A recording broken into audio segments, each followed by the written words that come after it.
How we doing today, guys? We good?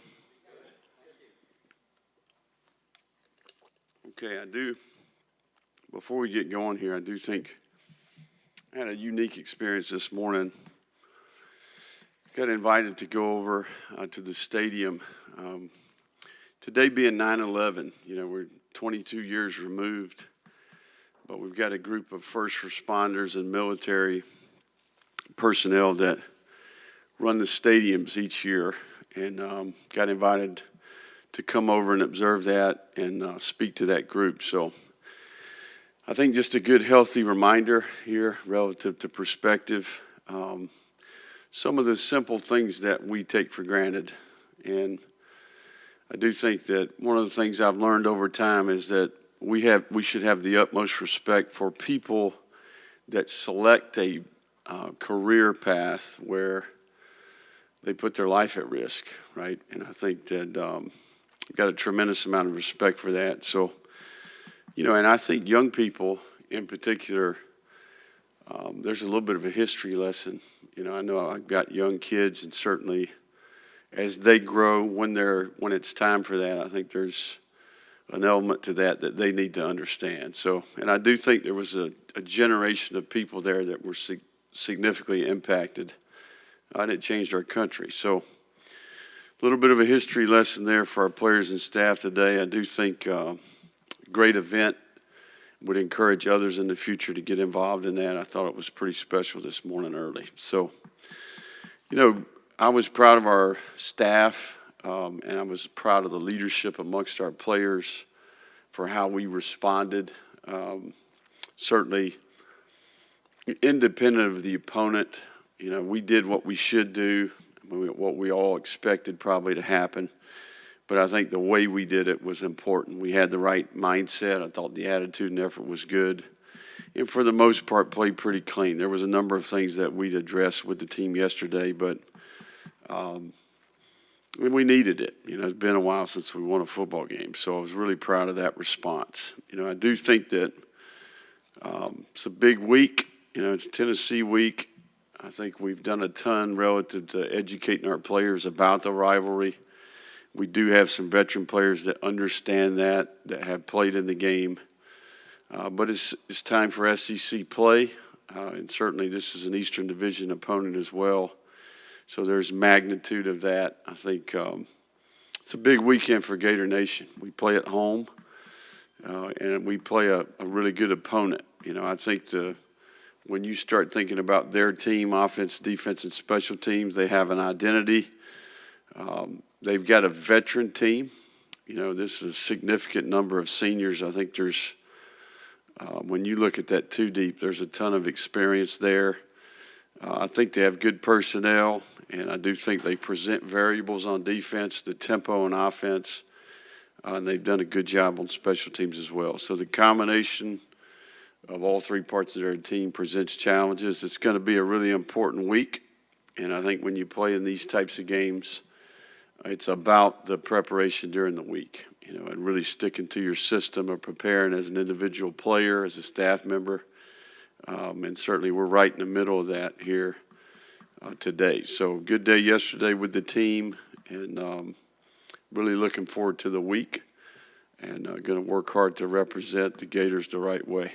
What questions do we have here? Coach, aside from SEC opponent, division opponent, do you handle rivalry games differently at all with the program during the week?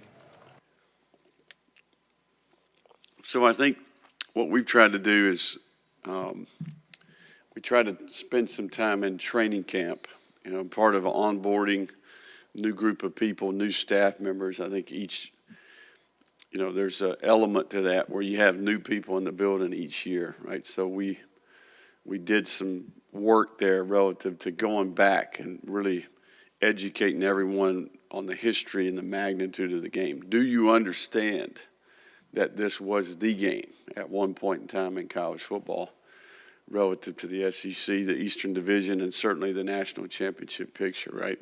And it happens early. So I do think that that's helped.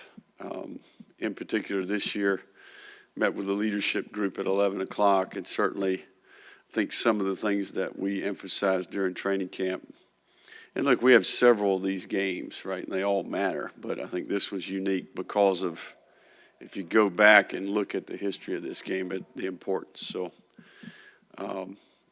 yeah, I think there's an element to it that's a little bit different for sure. Along those lines, what are your thoughts about maybe this is going to be the last year of divisional play? That, starting next year, it's going to be kind of a hodgepodge, and you are going to get Tennessee again next year, but some of these rivalries may go away in the future. Well, this is one that we know will be present next year, and then I think it's to be determined after that. We know we'll play this game next year, and then there's a lot of decisions to be made, right? I think we all probably anticipate changes, but ultimately,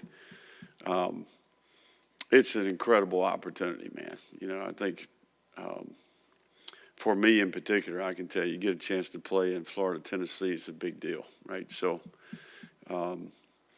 we're excited about the challenge, and we look forward to the opportunity. Billy, but relative to the flow of the season and goals, just how kind of pivotal is this game? Yeah, it's a big game. I mean, I think anytime you play a rival, it's a big game. You play in an Eastern Division opponent, SEC play, home opener when it comes to the SEC. It certainly has a program. I mean, there's magnitude here, but I would tell you they all matter, right? I mean, I don't necessarily think there's one that doesn't matter on our schedule. So I think the big key here is that we focus on what's going to help us play better, and I think that's the whole key to the drill. Having been played in these games in the past, ultimately, today's Monday. Let's go do Monday as best we can. Let's try to put our team in position to win the game. Billy, you've got second in the nation in fewest snaps your defense has been on the field this year. You got 9 more minutes a game possession time. Talk about the correlation between keeping your offense on the field and keeping your defense off. Yeah, I think there's a commitment there to play complementary football. Ultimately, we've got off the field, on defense. I mean, we've been much improved on third down. And look, I think as the season unfolds and we get into the thick of the schedule, some of these statistical things will settle in. But, there's no doubt we've been better in that area. Time of possession's been a factor. Ultimately, we probably need to create a few more explosives, truth be known. And, there's so many things that contribute to those stats early in the year. I think it can be a little bit of a misnomer. But, there's no doubt I'm confident that we're much improved on defense. We talked about it in the preseason. And ultimately, I think we're going to continue to get better, too, because there's a lot of young players out there playing. How important is it to keep your offense on the field, though, against a team like Tennessee that likes to run 75, 80 plays a game? Yeah, the play count number can roll up. I think it's right in the high 70s. I think relative to both sides of the ball on average, they're going to play in the high 70s. We're going to play in the high 70s. So the play count's going to improve. And depth can be a key component, especially late. But I think the game's about first down. And then you got to get off the field on third down. So ball gets into the red area. You got to force them to kick field goals. Last year's game was indicative of that if you dig into it. What's different, if anything, about Tennessee's offense compared to the one last year? Obviously, different quarterback, different offensive coordinator for what that's worth.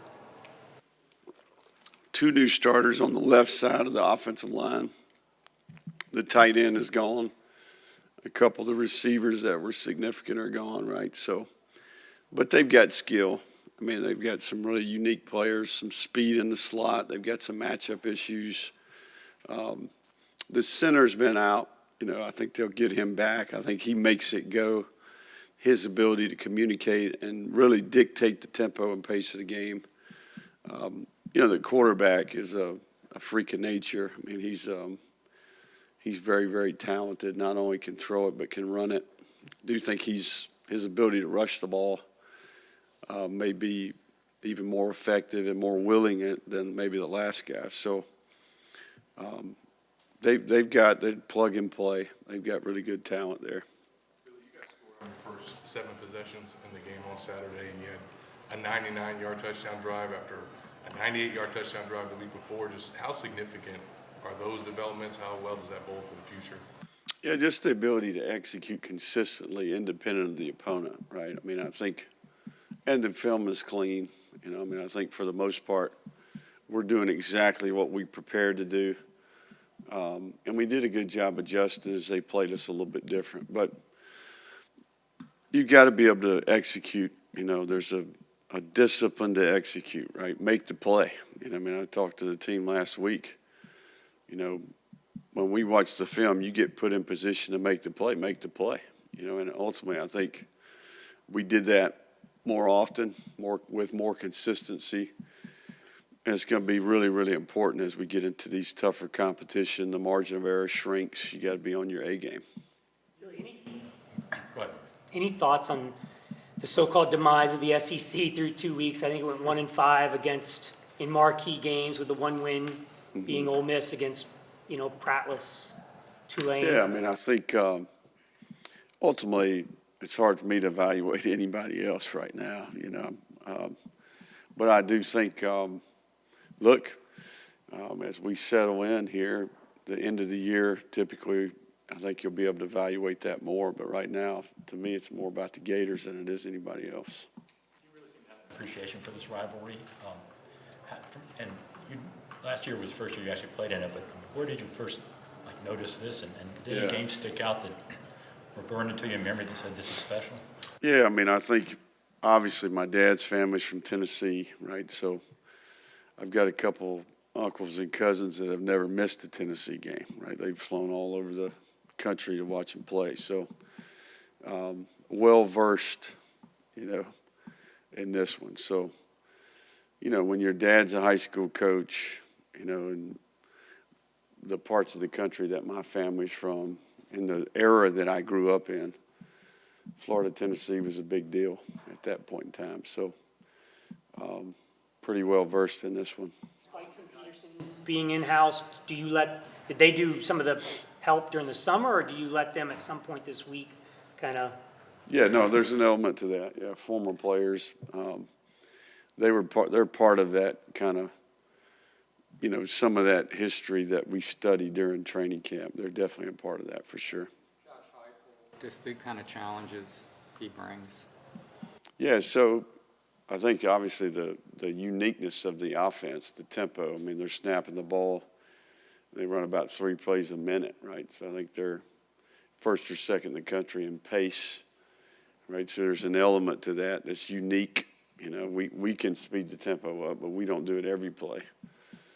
But I do think, the uniqueness, you know, in a typical week, right? So they've had success moving the ball and scoring points, and I think there's an element to that. You get not only the personnel, but also just systematically, right? So how are you going to play them? What's your fastball going to be? What are your curveballs? What's your slider? You know, and you know, how can you dictate the pace of the game a little bit? You know, I think there's some things to that. So I've got a lot of respect for what they do. The Gators rotating a lot right now on defense. What is the challenge there in terms of being organized and getting guys in place? Well, the game presents opportunities to sub. You know, obviously they're going to do everything they can do to eliminate some of those opportunities. But, you know, I think one of the things we've done here, although it is young, I do think we have developed some depth there at most every spot on defense, right? So, and that, you know, I think that'll be a critical piece of the puzzle. It'll be hot and humid in there. Our ability to you know, sustain, you know, keep the game where the depth can affect the game. What are your thoughts about the offensive line rotation? We saw a lot of Lindell Hudson in week 2. It seemed like he was kind of effective out there. Yeah, third tackle, very capable player. You know, I think he's impressed me. He did just show up in June, so there's an element to that. I think he's continuing to learn and grow and develop more knowledge of the system. I think every week he gets a little bit better. But yeah, I mean, it gives us a swing tackle there, which we didn't have in the opener. You know, he had some issues there. So if we get Kingsley back this week, you know, which I think will be a positive. And look, Jake Slaughter was player of the game. You know, he played significantly better week 1 to week 2. So I think there's some elements of that that's helped us from developing some depth. The direct snap with Eugene, what's the potential for that package, and just how dynamic can he be in that role? Yeah, no, I think we're trying to, you know, every year you're trying to take the skill players that you have and come up with unique ways. Who's your quarterback? Who are your skill players? What can they do, right? There's no doubt that guy's good with the ball in his hands. And there's an element to every week we need to find ways for him to touch it. Well, you know, we've got a group of skill. We're going to build our system around the skill. Back to the tempo, how daunting is that to recreate in practice from your scout team and guys who don't have a lot of experience at that speed? Yeah, no, I think it's a really good question. And that's part of teaching and coaching is how do we recreate the game for the players. And there's a skill to that. You know, it's something that we don't just show up this week and think about that. We've been working on how we're going to do that, you know. And I would tell you, coaches, we all go bounce back and forth ideas in terms of how we do that. So, you know, how we practice some of those strategic ways to recreate the game, you know, when you play these different teams. The game continues to evolve, right? You see people going the other end of the spectrum. They get in the huddle every play, right? I mean, so that's the one thing that's unique about the SEC is the diversity in scheme, right? Not only on offense, you get extremes on both ends, but you also defensively the number of variables that you get in terms of front pressure coverage. You know, you got to have systems on offense and defense that are rules-based, that have the ability to adapt, you know, and you got to play different ways each week to find ways to win. So I think that's one of the reasons why we're built the way we are is so that we can handle those variables. Last 2 questions, Jacob, and then we'll finish with Nick. Back to what Kevin asked about having a third tackle, what's the benefit of being able to kind of use that swing position and maybe even also in the interior with a guy like Najee who can kind of do the same thing? Yeah, you know, Najee played some center in the game too. Look, you're trying to develop depth. I mean, we know history would tell you that you're going to get banged up a little bit at some point. We commit to playing, you know, a fourth inside player and a third tackle most weeks, you know, if they're all healthy. You got to build contingency plans, right? Not only in how you play the players, but how you practice the players. Anticipating a guy getting banged up as we go. And ultimately, you're trying to create value for the player for the next level. If a guy can play center, whether he's the third tackle or one of the inside players. So playing both sides is some value in that as well. So it's a good question, and certainly that's exactly what we're doing. Last question, Nick. You gave a lot of credit to the fans last week. What kind of atmosphere are you expecting for a night game against Tennessee? And it seems like marketing is asking fans to wear blue.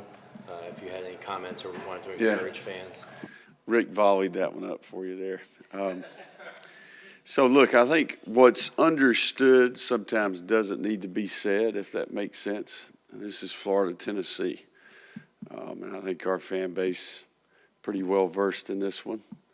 But we are encouraging our fans to wear blue. And look, our fans have an opportunity to contribute to the game. They are truly part of the team. They can impact the game. There's an energy that they provide for our players, but there's also an element where they can make it very difficult for the opponent. It's one of the most iconic and more challenging venues in all of college football. And I anticipate that Saturday night it'll be at its best, and I know our people will take great pride in their role and what they bring to the table.